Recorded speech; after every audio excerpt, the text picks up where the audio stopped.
احسان ہے میری زندگی میں کہ میرے پاس کچھ خزانے ہیں، اور یہ وہ والے خزانے نہیں جیسے بولے پیاری پیاری بیٹیوں کی توجہ ہے اور کنسرن ہے.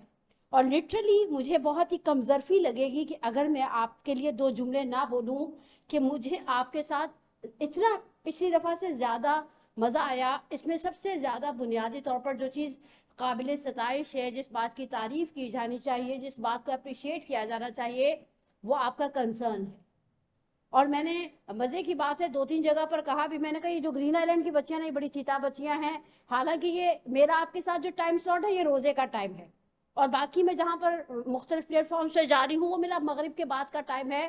وہ ٹائم ہوتا ہے کہ ہم نے اپنے پیٹ کو الحمدللہ مٹکا بنایا ہوتا ہے، اندر سے وائبس آ رہی تھی ڈرم والی، جاتے جاتے بھی شربت کا ایک گلاس پیا ہوتا ہے، کھایا ہوتا ہے. اس کے باوجود بعض بچے یوں ہوتے ہیں، اور میں نے بھی کہہ دیا ایڈمن سے ان کی، میں دوبارہ ان بچوں کے ساتھ کام کرنے والی نہیں ہوں.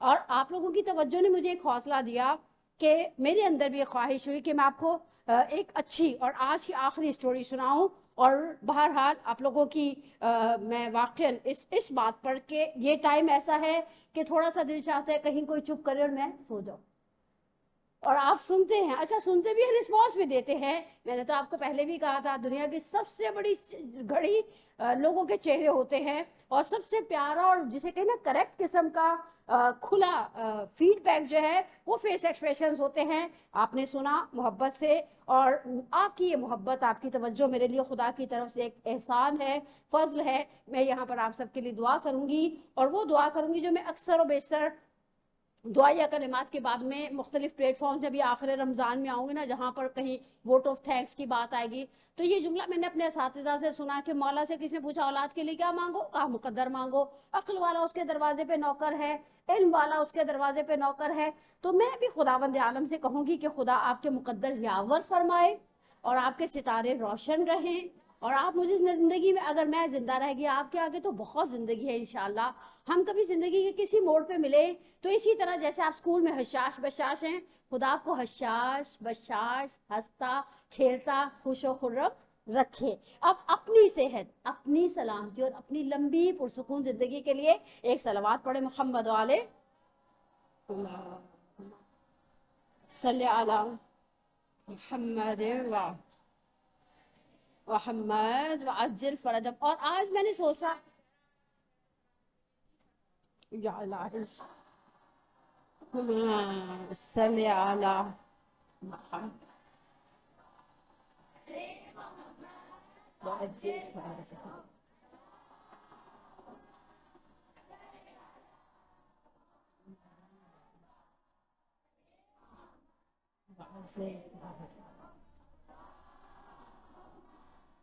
صلی علی محمد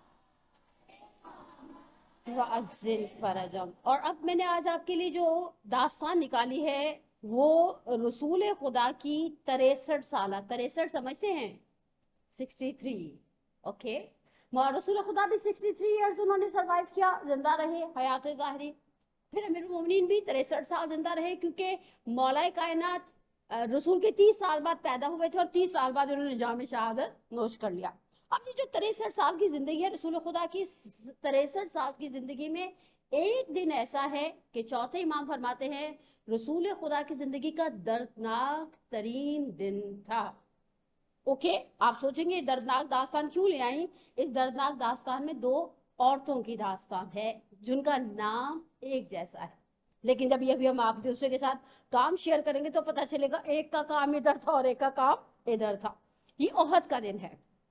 چوتھے امام بیٹھے ہوئے ہیں اور ایک راوی آتا ہے اندر، گھر کا اندر. اچھا ائمہ کے گھر اس طرح سے تھے کہ باہر ایک سٹنگ ہے، مرد حضرات آتے ہیں، بیٹھتے ہیں، حدیثیں سنتے ہیں اور چلے جاتے ہیں.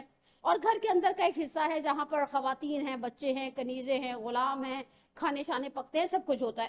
گھر کے اندر سے ایک بچہ آتا ہے اور آ کر امام سجاد علیہ السلام کے لیپ پر بیٹھ جاتا ہے. مولا اسے پیار کرتے ہیں، بوسہ دیتے ہیں. فَاسْتَعْبَرَ، راوی کہتا میں نے دیکھا بوسہ دینے کے بعد امام سجاد کی آنکھوں سے آنسو جاری ہو گئے. بچہ اٹھ کر چلا گیا اندر، اور امام نے مجھ سے پوچھا تم جانتے ہو یہ بچہ کون تھا؟ کہا جعلت فداک، میں آپ پر قربان ہو جاؤں. یہ ابن رسول اللہ، مجھے تو نہیں پتا یہ بچہ، آپ کے گھر میں اتنے سارے بچے اندر، ٹھیک ہے. بولا نہیں کہا یہ میرے چچا عباس کا بیٹا ہے. اور میں جب بھی دیکھتا ہوں اسے گریا کرتا ہوں. پھر چوتھے امام نے کہا ہم آل پیامبر پر کوئی دن عاشور جیسا نہیں تھا. لا یوم کیوم کا یا ابا عبدل. بعض اوقات ایسے جملے سننے میں آتے ہیں کلو یومن عاشورا. اصلا یہ امام حسن کی حدیث کے خلاف ہے, امام سجاد کی روایت کے خلاف ہے, اور بہت ساری روایتوں کے خلاف ہے. کہا کہ لا یوم کا یوم کا یا ابا عبداللہ, ہمارے لیے کوئی دن عاشور جیسا دن نہیں تھا, لیکن رسول خدا کی زندگی میں کوئی دن احد کے جیسا نہیں تھا. اچھا, احد کے دن کے حوالے سے یہ دردناک ترین جنگ ہے. مسلمانوں کا ایسی عبرتناک شکست ہوئی, ایسی کوئی جسے کہ نا خاک چٹا دی کفار نے. اس حادثے میں اس حادثے کے عوامل پر بات نہیں کروں گی. میں نے کہا نا میں یہاں آپ کو دو عورتوں کی سٹوری سناؤں گی, دونوں کا نام ہند ہے. اچھا, جب آپ ورڈ ہم اردو میں جب بات کرتے ہیں تو ہم جناب ہاجرہ کا نام کیسے لیتے ہیں؟ ہاجرہ. آپ اسی کو فارسی لٹریچر میں لے جائیں تو وہ کہیں گے ہاجر. میں اور آپ کہتے ہیں ہندا, لیکن جب آپ اس کو دوسرے لٹریچر میں پڑھیں گے تو وہ ان پر جا کر سٹاپ ہو جائے گا ہند. پہلی ہند زوجہ ہے عمرو ابن جموح کی. اچھا, نام یاد رکھیں گے آپ کو مزہ آئے گا. اور ان کے والد کا نام عمرو بن حزام ہے, یعنی اگر ہند کو لکھا جائے گا تو آگے ابا کا نام بھی سیم ہے اور میاں کا نام بھی سیم ہے. دوسری ہند جو ہے جسے ہم تو ہندا کہتے ہیں کیونکہ پہلی ہند کا نام ہمارے یہاں لیا نہیں جاتا. یہ جابر ابن عبداللہ انصاری جن سے حدیث قصہ ہے, ان کی پھوپھی بھی ہیں اور بڑی فیمس قسم کی خاتون ہے اسلام کی. دوسری ہند جو ہے وہ ابو سفیان کی بیوی ہے اور یہ عتبہ کی بیٹی ہے. اس کا باپ بدر کے اندر قتل کر دیا گیا. اب میں پہلے آپ کو ایک سویٹ سٹوری سناتی ہوں, پھر وہ دوسری ہندا کی طرف آؤں گی. اب میں دوسری ہندا کا نام بار بار نہیں لوں گی, مجھے اپنی جان بہت پیاری ہے, ٹھیک ہے. اب پہلے مرحلے پر یہ عمرو بن جموح کی بیوی ہے. میں عمرو بن جموح پر 4 منٹ بولوں گی. یہ ایک ایسا شخص تھا جو مدینے کے اندر جتنے چھوٹے بڑے بت خانے تھے نا, سب کی چابیاں اس کے پاس رہتی تھی. اس کی پوری کمیونٹی مسلمان ہو گئی جب رسول خدا مدینہ تشریف لائے. اس کے بیٹے مسلمان ہو گئے, بیگم مسلمان ہو گئی, بہویں مسلمان ہو گئی. یہ ایسا کوئی ضدی آدمی تھا, اس نے کہا میں نے اسلام لانا نہیں ہے. اچھا, آپ کو پتہ ہے جو میں بار بار آپ کو کہتی ہوں کہ آپ زیادہ اسمارٹ ہیں, آپ زیادہ ہم سے زیادہ ذہین ہیں, یہ جو عمرو ابن جموح کا مسلمان نہ ہونا اس کی کمیونٹی کے لڑکوں کو اور اس کے بیٹوں کو بڑا چبھتا تھا, اور وہ آپس میں بیٹھ کے ڈسکس کرتے تھے اسے کیسے مسلمان بنائیں. اچھا, اس نے اپنے گھر میں ایک چھوٹا سا بت خانہ بنایا ہوا تھا. بہت سارے لوگ اپنی عبادت کی جگہوں کی ایک یاد اپنے گھروں میں رکھتے ہیں, اس میں مسلمانوں میں اور دوسرے اس مذہبوں کے اندر کوئی فرق نہیں ہے. یہ صبح صبح اٹھتا تھا, اس کو چابی سے کھولتا تھا, اس کے آگے وہ جو بھی اس کا پروسیس تھا انجام دیتا تھا, اس کے بعد اس کے وارث صدقے ہو کر کام پر چلا جاتا تھا.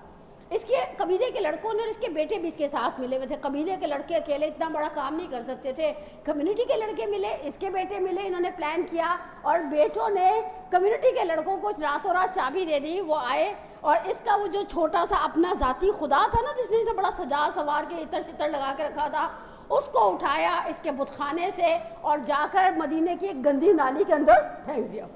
یہ بیچارہ ایز یوزل صبح اٹھا, اس نے سوچا وہ میں اس کی صدقے واری جاؤں, اس کی عبادت کروں. دروازہ کھولا, دیکھا میرا خدا غائب ہے, اور کہا میرا خدا کہاں گیا. گھر والوں سے پوچھا, گھر والوں کا ہمیں تو نہیں پتا. گھر میں ڈھونڈتا رہا, آخر کا چھوٹا سا مدینہ تھا اس زمانے میں. آج کی بقول ہمارے حج کے بعض علماء پہ جو گائیڈ ہوتے ہیں وہ کہتے ہیں جتنا آج کی مسجد النبی اتنا مدینہ تھا. گلیوں میں پھرتا پھرتا ایک گلی نالی پہ نظر پڑی, وہ جو گندی, پتہ کیسی نالیاں ہوتی تھی حیدرآباد, ابھی میں گئی ہوئی تھی نا, سیوریج کی نالیاں. اب وہاں پر اس کا خدا پڑا ہوا ہے, ہو ہائے کہنے لگا یہ کیا ہو گیا. وہ بیچارے کی شکل ہی رونے والی ہو گئی. اسے گھر لایا, دھویا دھایا اور کہا معاف کر دینا. یہ جس نے بھی کہنا بڑا غلط کیا ہے, اس کو دوبارہ خوشبو لگا کے واپس رکھ دیا. اچھا, جو کمیونٹی کے لڑکے تھے نا, ان کو بھی ایک بہانہ مل گیا.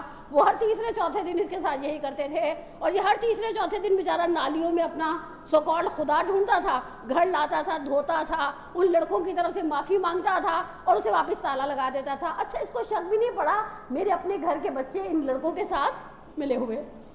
آخری دن بہت ہی حد ہو گئی. لڑکوں نے کہا کچھ نیا ہونا چاہیے, جیسے بچے کہتے ہیں نا کچھ نیا ہونا چاہیے, ایڈونچر. انہوں نے اس کو مرے ہوئے کتے کی دم کے ساتھ باندھ کے کنویں میں پھینک دیا. اب یہ بیچارہ نالیاں ساری دیکھ لی, نالیاں خالی ہیں. اب بیچارہ میرا خدا کرتا ڈھونڈ رہا ہے. جا کر تھک کر ایک کنویں کی منڈیر کے ساتھ ٹیک لگائی, اسمیل آئی, کہنے لگا کس چیز کی بدبو ہے. کہا واو. کنویں کے اندر دیکھا تو اس کا خدا مرے ہوئے کتے کی دم کے ساتھ. کہا تو اللہ خدا کی قسم, اگر تو صاحب اختیار ہوتا تو اپنے آپ کو اس رسوائی سے بچاتا. اس نے اس بت کو پھینکا, رسول خدا کی خدمت میں آیا, معافی تلافی کی, اللہ کے رسول کے ہاتھ پر مسلمان ہو گیا. دیکھیں یہ ایک ایسا شخص ہے جس کی زندگی کا بہت بڑا حصہ بت پرستی میں گزرا. یہ سب سے پیارا لیسن ہے. میں اور آپ زندگی کے کسی حصے میں الحمدللہ بت پرست, ہم تو پیدائشی مسلمان ہیں. ویسے ہم نے اس پیدائشی مسلمان ہونے کا کوئی خاص اسلام کو فائدہ پہنچایا یا نہیں؟ کیا پہنچایا؟ ہم نے اسلام کی ایسی کون سی خدمت کر دی ہے جو ہم کہیں کہ میں پیدائشی مسلمان ہوں, میرے برابر ایک کرسی پر لا کر ایک ایسی خاتون بٹھائی جائے جو ابھی مسلمان ہوئی ہے, میں سمجھوں گی میں اس سے بہتر ہوں کیونکہ میں پیدائشی مسلمان ہوں, چاہے میری حرکتیں کافروں سے بھی بدتر ہوں خدا نخواستہ. اب اس کے بعد جنگ احد پیش آ گئی, اس کے گھر سے بیٹے تیار ہو رہے تھے. اچھا, یہ عمرو بن جموح جو ہند کا شوہر ہے, یہ لنگڑا بھی تھا بیچارہ. رسول خدا بیٹھے ہوئے مسجد کے اندر, مسلمان سپاہی رجسٹرڈ میں نام لکھ رہے ہیں, یہ جنگ احد میں جائیں گی, یہ جائیں گی, یہ جائیں گی. یہ آیا, اس نے نام لکھنے والے صحابی سے کہا میرا نام لکھو. کہا, اس نے اس کو دیکھا. اچھا, فزیکلی فٹ لوگ ڈھونڈے جاتے تھے, جیسے ابھی بھی آرمیز کے اندر, ابھی بھی فوج میں, رینجرز میں, جسے کہ پولیس میں, ان اداروں میں ایسا ایکٹیو بندہ ڈھونڈا جاتا ہے کہ اگر اسے بھاگنا پڑے تو بیچارے کی دونوں ٹانگیں کام کرتی ہو. ان کی آئی سائٹ چیک ہوتی ہے, ان کی بہت ساری چیزوں کی فزیکل ہیلتھ جو ہے وہ چیک کی جاتی ہے, میڈیکل چیک اپ ہوتے ہیں. صحابی نے کہا کہ تم ڈسیبل ہو, ایک تو تم بوڑھے ہو, دوسرے تم لنگڑے ہو. اور رسول خدا نے ایسے جملے نہیں کہے کیونکہ وہ خلق عظیم کے مالک تھے. انہوں نے اسے تسلی دیتے ہوئے کہا تمہارے گھر سے, میرے الفاظ میں رسول خدا کے جملوں کا مفہوم کہ تمہارے گھر سے تمہارے بیٹے جا رہے ہیں, دیٹس انف, تمہارے جانے کی ضرورت نہیں. اچھا, اس نے سوچا کہ رسول خدا نے مجھے ریفیوز کر دیا. یہ رونے لگ گیا اور کہا ہاں میں بوڑھا ہوں, میں لنگڑا ہوں, اسلام کو میرے جیسے لوگوں کی ضرورت نہیں ہے. رسول خدا نے بھی دیکھا یہ ایموشنل ہو رہا ہے, رسول خدا نے صحابہ سے کہا نام لکھ دو. یہ چلا گیا. اچھا, چلا گیا. یہاں سے اب اس کی بیوی ہند کی داستان جو میں آپ کے ساتھ شیئر کروں گی. وہ غزوہ احد ہو گیا. غزوہ احد کے اندر ایک بہت بڑا مسحب جو تھا, رسول خدا کا ایک پرچمدار, علم بردار تھا. جیسے ہم علم بردار کسے کہتے ہیں؟ کربلا ابو الفضل عباس. اچھا, مزے کی بات ہے, میں صبح درس تیار کرتے ہوئے سوچی تھی 4 علم بردار ایسے گزرے ہیں جن کے ہاتھ کاٹے گئے ہیں. 3 کے نام مجھے یاد ہے. صبح تو میں نے بعض طبیان اور حوضہ ٹائپ کی سائٹس کو دیکھا, مجھے چوتھے بندے کا نام نہیں ملا, لیکن 3 ایسے فیمس, بلکہ چوتھا ایک ہے, یعنی میں نے بہت سال پہلے تاریخ میں پڑھا ہے کہ 4 علم بردار ایسے جن کے ہاتھ کاٹے گئے ہیں. جعفر, مولا کائنات کے بڑے بھائی, موتا میں ان کے بازو شہادت کے بعد کاٹ دیے گئے. ابو الفضل عباس, ان کے بھی دونوں ہاتھ کاٹ دیے گئے.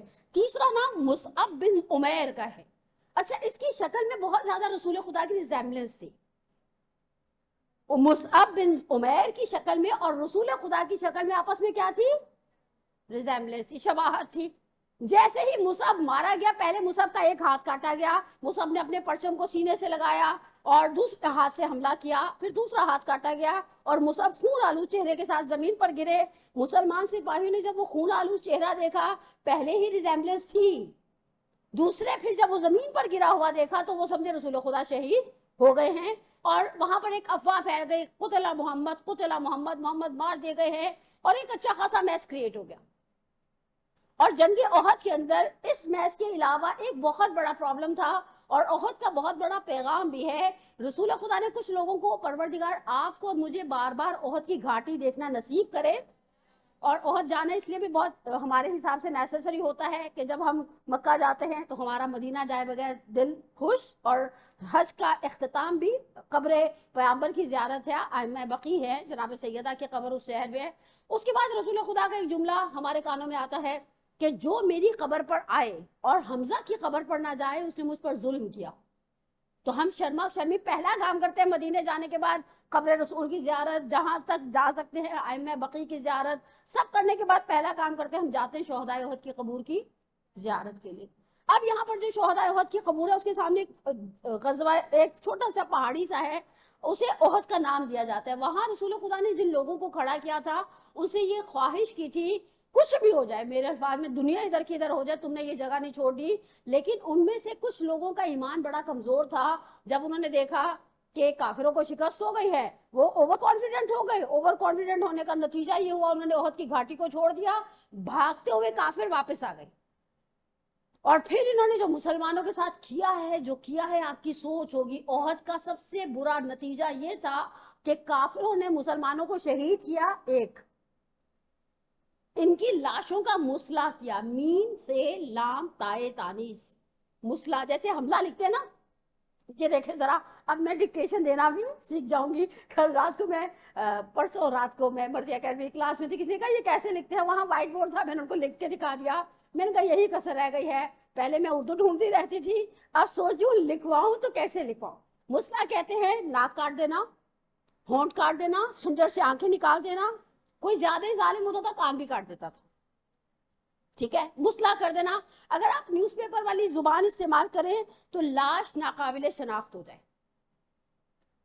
مسئلہ کر دیا گیا. اچھا، رسول خدا آئے، تشریف لائے، شہداء احد کی لاشوں کا یہ حال دیکھا، عجیب کیفیت تھی. اب یہاں پر رسول خدا کے بارے میں ایک جملہ ملتا ہے کہ رسول خدا حمزہ کی لاش پر آئے.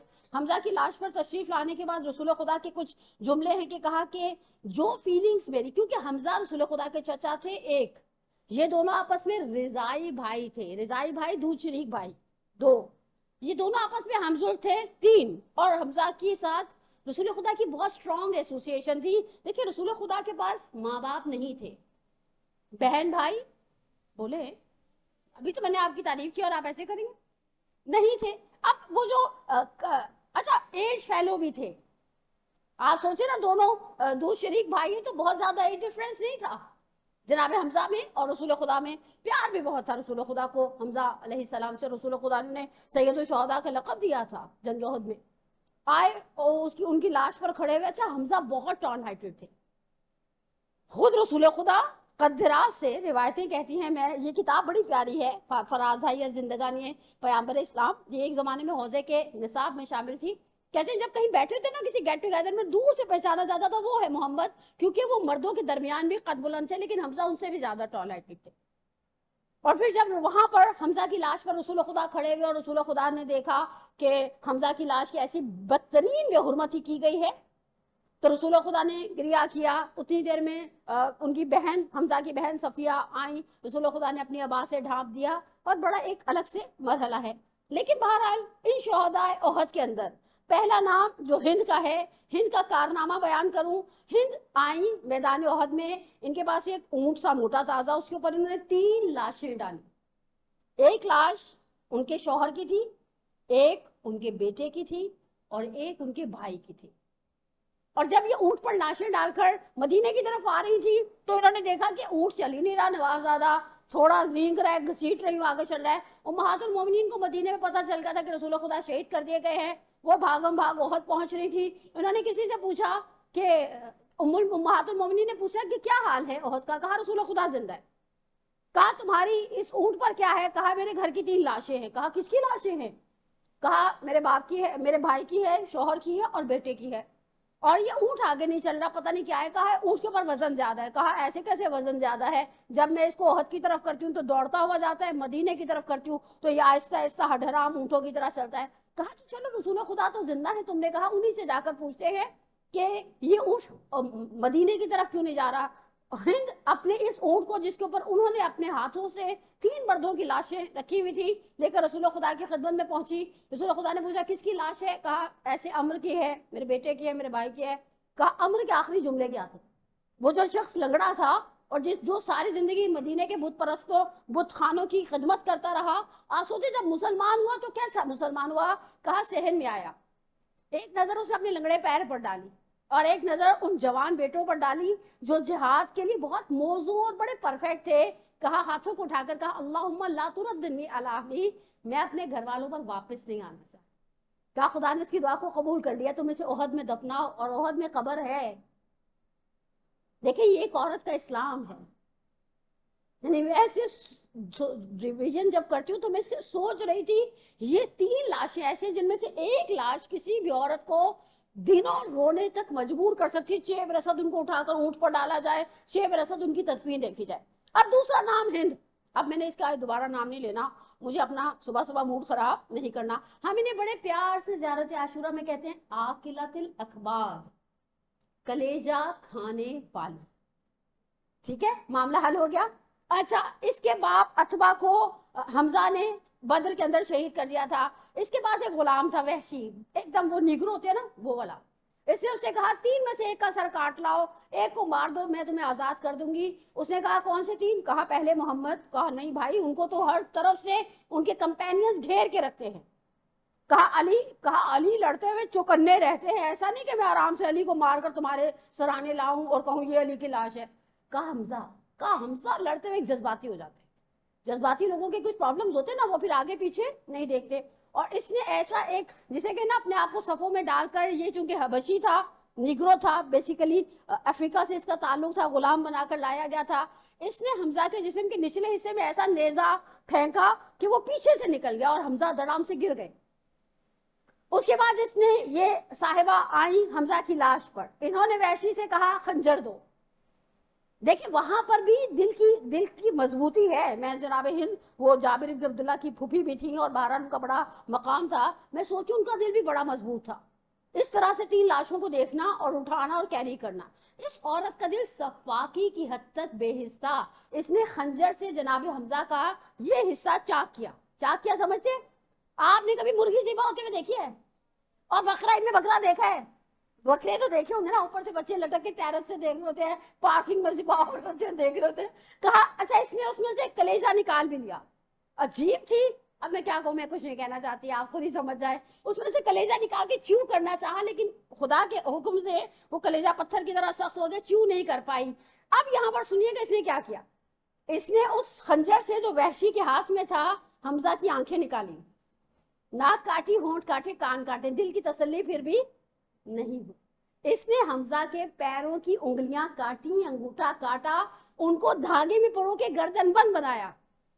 دیکھیں تاریخ میں انسان جب اپنی کسی کوالٹی کو نیگیٹیولی استعمال کرنا چاہے تو ایسا ہو جاتا ہے، اور پازیٹیولی استعمال کرنا چاہے تو دوسری ہند. یعنی دونوں مثالیں آپ کے سامنے ہیں. بات ختم ہو گئی.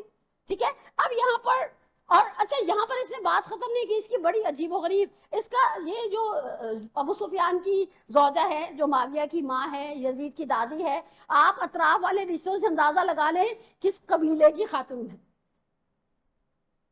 اور واقعی میں کبھی کبھار سوچوں کیا عالم تھا. رسول خدا کو جب پتا چلا نا کہ وحشی نے ایسا حمزہ کے ساتھ کیا ہے، اور بہرحال بڑی عجیب قسم کی کیفیت تھی.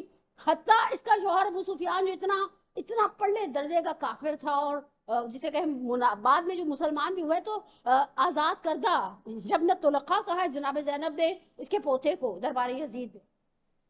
لیکن سب سے بڑی بات کیا ہے، جب انسان ایسا خدا کے راستے سے دور ہو جائے کہ شیطان بھی اس سے پناہ مانگے، تم نے کیا کیا ہے. یہاں پر ایک عجیب جملہ ہے کہ رسول خدا نے 2 جنازوں پر آ کر عجیب کمنٹس دیے. پہلا وہی حمزہ کا تھا. رسول خدا آئے، انہوں نے ڈھانپا، اور ان کو پتا چلا کہ ان کی پھوپھی صفیہ آ رہی ہیں. انہوں نے کسی کو بھیج کر کہا اس کو روکو، اسے حمزہ کی چہرہ دیکھنے نہیں دوں گا میں. صفیہ نے ضد کی کہ نہیں میں آؤں گی، میں اپنے بھائی پہ نہیں رہوں گی. اور لیکن رسول خدا نے حمزہ کا چہرہ صفیہ کو دیکھنے کی اجازت، ان کے اوپر کپڑا ڈال دیا تھا، کہا بس یہیں کھڑے ہو کر جتنا رونا ہے رو لو. اور دوسرے کمنٹس میں نے خود بھی آج صبح پڑھے آغا شرازی کی سائٹ میں، بڑے پیارے جملے تھے. کہا مصعب کی لاش پر رسول خدا پہنچے. یہ رسول خدا کے سپہ سالاروں میں سے ایک تھے. اور ایک جملہ کہا، یہ جملہ میرے دل کو بڑا عجیب سی آگ سی لگا گیا. رسول خدا نے دیکھا کہ ایسے خاک ہے ایک تو ویسے وہ تو ابھی تک ایسے صحرا ہے، بہت کا میدان، 6 برس سے 1400 سال پہلے کا میدان احد.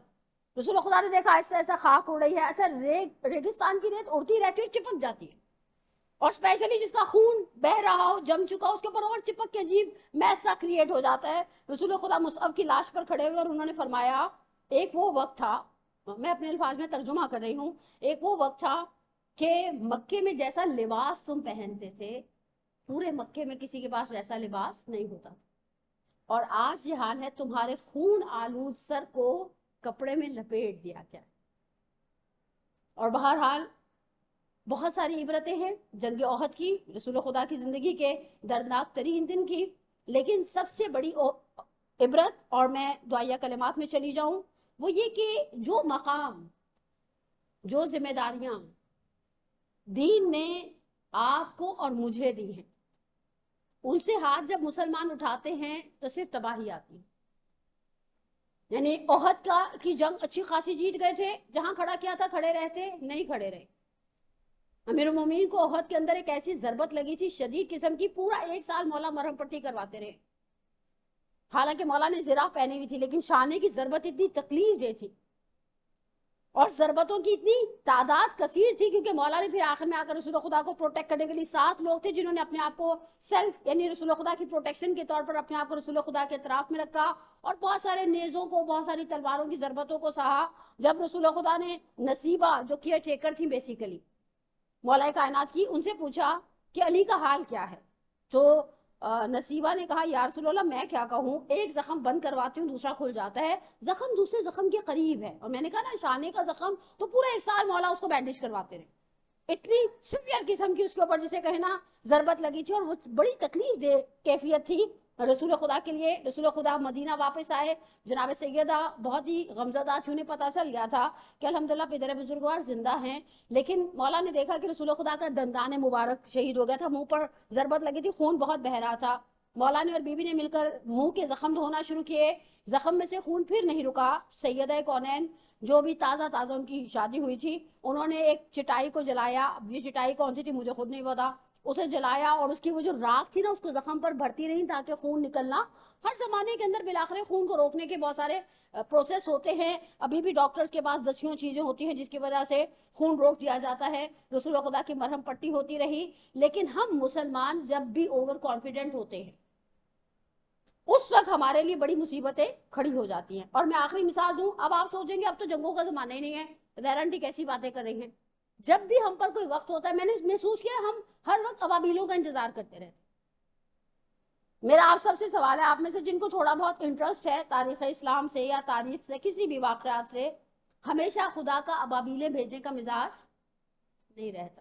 بقی منہدم ہوا، سب کو پتہ ہے 1926 میں تقریباً 26 یا 25، اور یہ سال کے بارے میں کبھی نہ لکھے گا، میں نے ایک دفعہ بابری مسجد کا سال غلط بتا دیا تھا، مجھے صرف اپنا پیدائش کا سال یاد ہے اور اپنا شادی کا سال یاد ہے، باقی سالوں میں کنفیوز ہوں، لیکن 26 25 کے لگ بھگ بقی منہدم ہوا، ٹھیک ہے۔ اب یہ بقی منہدم ہوا، خدا نے کیوں نہیں ابابیلیں بھیجی؟ آپ کا اور میرا ہولی پلیسز میں سے ایک بہت ہی اہم ہولی سٹی سامرا 2 مرتبہ ڈیمولش ہوا، خدا نے ابابیلیں بھیجی۔ حرم سید الشہداء پر انہوں نے ایسے گولے برسائے، صدام ملعون نے، اتنے بڑے بڑے ہول ہو گئے، اللہ میں نے ابابیلیں بھیجی۔ جب مقتدیٰ نے امیر المومنین کے حرم کو مورچہ بنا دیا، سامنے واجو السلام کے اندر ٹینک کھڑے کر دیے اتحادی فوجوں نے، خدا نے ابابیلیں بھیجی۔ اللہ میاں کا بھی ایک مزاج ہے، اللہ میاں چاہتے ہیں سامنے والا بندہ ہاتھ ہلائے، اور الحمدللہ یہ اکبر الہٰبادی کا شعر ہے اور بالکل ہمارے اوپر پرفیکٹ اترتا ہے۔ پھر تمہارے ہی وہ اجداد مگر تم کیا ہو، ہاتھ پر ہاتھ دھرے منتظر پردہ ہو۔ ہم ہمیشہ انتظار کرتے رہتے ہیں اللہ میاں غیب سے کسی کو بھیج دے، اپنے ہاتھ پیر ہلانے کا ہمارا مزاج نہیں ہے۔ اور بہرحال رسول خدا کے اس تکلیف دہ ترین جو ہے دن کے حوالے سے میں 2 جملے مصائب کے باب میں کہوں۔ کل مجھے بڑی خواہش تھی کہ بہرحال میں مجلس میں گئی ہوئی تھی، لیکن میں نے سوچا کہ بعض مصیبتیں ایسی ہیں جو انسان بیان بھی نہیں کرتا۔ رسول خدا، میں نے آپ کو کہا نا ابھی اپنے چچا کی لاش پر آئے، رسول خدا نے لاش کو ڈھانپ دیا، رسول خدا نے اجازت نہیں دی صفیہ بھائی کی لاش کو دیکھے، کیونکہ رسول خدا کو اندازہ تھا صفیہ پینک ہو جائیں گی۔ اچھا آپ کو پتہ ہے خاندان کی جو داستانیں ہوتی ہیں نا، وہ ایک نسل دوسری نسل کو سناتی ہے۔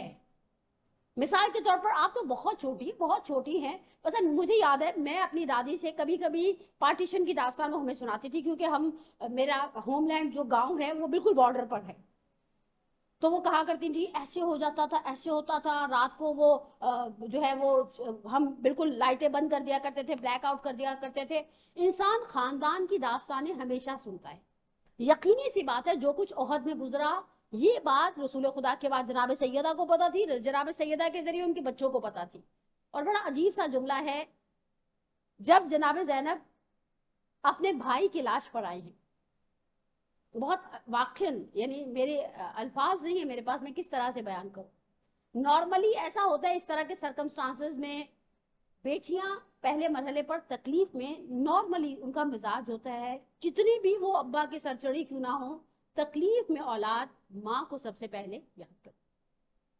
اچھا ماں جنت مدینہ میں ہے، جناب زینب کبریٰ کربلا کی سرزمین پر ہے۔ اچھا اس کربلا سے 82 کلومیٹرز کے فاصلے پر نجف اشرف ہے۔ میں شہزادی سے کہوں عمر سعد اور اس کے سپاہیوں کو نہیں پتا، آپ کا باپ کچھ میل کے فاصلے پر دفن ہے، آپ کو تو پتہ ہے نا، آپ نے باپ کو کیوں نہیں آواز دی؟ آپ کے پدر بزرگوار دنیا کے مشکل کشا تھے، انبیاء کے مشکل کشا تھے۔ کمال یہ ہے کہ ہمارے ہسٹورینز کہتے ہیں جناب زینب نے اپنا رخ مدینے کی طرف کیا اور کہا یا رسول اللہ صلی اللہ علیہ ملائکۃ السماء والارض، آپ پر زمین اور آسمان کے فرشتے درود بھیجتے ہیں، ھذا حسینک، یہ آپ کا حسین ہے، مرملم بالدمع، آپ کو پتہ ہے خون بہنے کے بعد جم گیا ہے. یہ میں نے اپنی طرف سے آسان ترجمہ کرنے کی کوشش کی. مقطع الاعضاء، یہ جو رات کو گھوڑے دوڑائے گئے ہیں نا میرے بھائی کی لاش پر، ٹکڑوں میں ہے یہ میرا بھائی. مسلوب بالامامۃ والرداء، یہ جو لباس کے چھوٹے چھوٹے سے پرخچے کپڑے کے ٹکڑے نظر آ رہے نا، میرا بھائی یہ کپڑے پہن کر خیمے سے نہیں نکلا تھا. ھذا حسین، یہ آپ کا حسین ہے. اب یہاں پر ایک جملہ ہے، یہ جملہ ارباب منبر کی زبان حال ہے، مجھے تاریخ میں اس کا کوئی ریفرنس نہیں ملا. کہا میں نے سنا ہے آپ نے صفیہ کو حمزہ دیکھنے نہیں دیے. آپ نے کہا دیکھیں گی روئیں گی. میرے سامنے بھی میرے بھائی کی لاش ہے، آپ نے حمزہ کی لاش کو ڈھانپ دیا، آئیں حسین کی لاش کا بھی تو کچھ کریں. اور پھر آخری جملہ آقا مہدی مازندرانی کی مالی سبتین سے، پتہ ہے لاش کے گرد گول گول گھومتی رہی. لاش کیا تھی؟ وہ ٹکڑوں میں بٹی ہوئی لاش. اور گھومنے کے بعد امام سجاد نے پوچھا پھوپھی اماں کیا کر رہی ہیں؟ تو کہا بیٹا جب جنازوں کو رخصت کرتے ہیں نا، اور یہ چیز ہم نے دیکھی اپنی زندگی میں جنازوں پر، گھر والے خصوص بہنیں بیٹیاں ایک ودائی بوسہ، بعض لوگوں کو میں نے دیکھا ہے کفن میں سے پیروں کو پکڑ کر چوم رہے ہوتے ہیں لوگ. کہا ودائی بوسہ دیتے بیٹا، خدا حافظ کرتے، جنازے سے کہتے اب جاؤ. ودائی بوسہ دینا چاہتی ہوں، مجھے جگہ نہیں ملتی بھائی کے بدن میں. اور پھر کٹی ہوئی رگوں پر منہ رکھ دیا. کہا ان خیرتنی بینک و بین راحت، اگر عمر سعد مجھے انتخاب کا حق دے دینا، میں یا یہاں بیٹھی رہوں تمہاری لاش پر، یا آگے سفر کر جاؤ، میں یہاں بیٹھی رہوں گی چاہے مجھے جانور کھا جائے.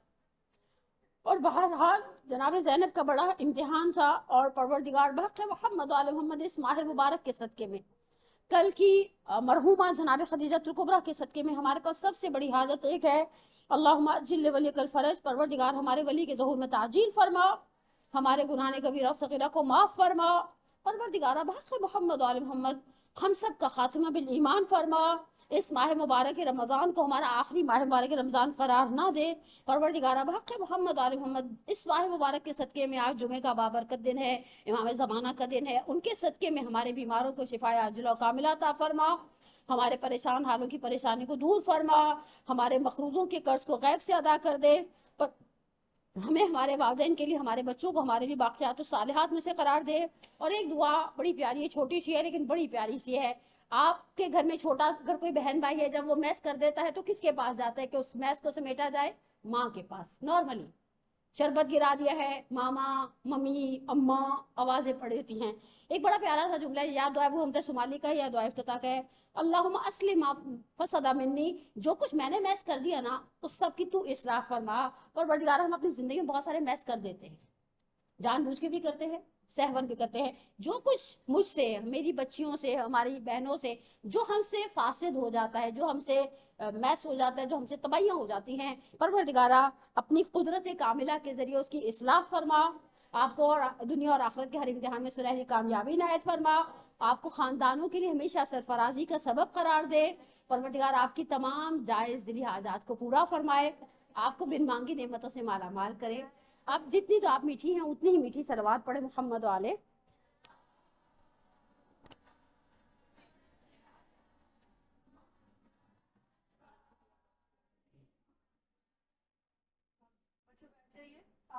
آپ سب کی طرف سے بالکل مینجمنٹ کی طرف سے، اپنی اسلامی کی طرف سے، بہت مشکور ہے کہ اتنے قیمتی وقت میں سے ہمارے لیے وقت نکالا، ماہ رمضان کی بہترین ساتوں میں سے بہترین گفٹ ہمیں دیا. ہم سب کو پروردگار پر عمل کرنے کی توفیق عطا فرمائے. اتنی پیاری پیاری دعائیں یہ آپ پیاری پیاری بچوں کو دیتی ہیں، خود بھی اتنی ہی پیاری ہے، اتنی ہی پیاری دعائیں ان کی پروردگار کو قبول کرے.